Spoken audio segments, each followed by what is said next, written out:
Hey everybody, this is GGB, and there's gonna be co-host Poppers. For this one, we're filming on the steps this time. I hope you guys enjoy the new surrounding.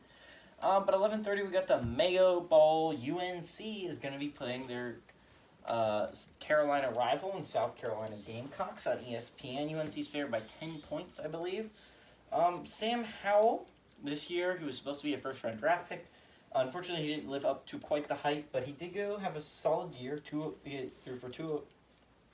completed 205 of his 327 passes, threw for a 62.7% completion percentage, threw for 2,851 yards, 23 touchdowns, and 9 interceptions. Ty Chandler. Which are you more afraid of, pickles or snakes? Pickles. Had 173 rushes for 1,063 yards and 13 touchdowns. And Josh Downs.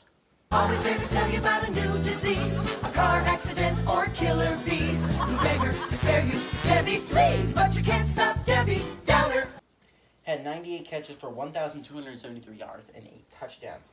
South Carolina's end, Luke Doty, who ended up taking the starting job away from Zeb at the beginning of the year, ended up going 86 of 143, threw for 60.1% completion percentage, 975 yards, 5 touchdowns, 3 interceptions. And Zaquandre Wright ended up on the ground 98 carries for 583 yards and 2 touchdowns. You can't tell, they won the game mostly on defense. Josh Vann ended up having 43 catches for 679 yards and 5 touchdowns. So these teams do actually play a decent amount because, again, they are Carolina rivals. While they're not in state, South Carolina's main rival is Clemson, even though those games have not gone well for South Carolina in the past couple of years. They do have a rivalry between the Tar Heels, so they played a good amount. UNC leads it by a lot, 35-19 all-time against South Carolina.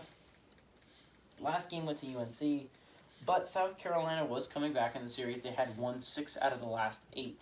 Come back, no. Stay during the video.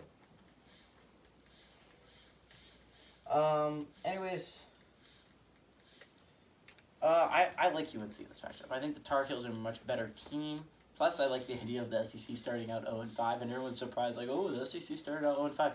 You mean the 6-6 teams didn't win? Wow, it's really surprising there, geniuses. Yeah, no dip, they didn't win. They were playing good football teams. You expected them to win? This is another one where it's like, sure, both teams are 6-6, but let's look at the 6-6. This is a UNC team that has a quarterback that could have gone in the first round and just barely lost a whole bunch of matchups. And you have South Carolina, who is lucky to be 6-6. Like, UNC's unlucky to be 6-6. South Carolina is the opposite of that. They are lucky to be 6-6. I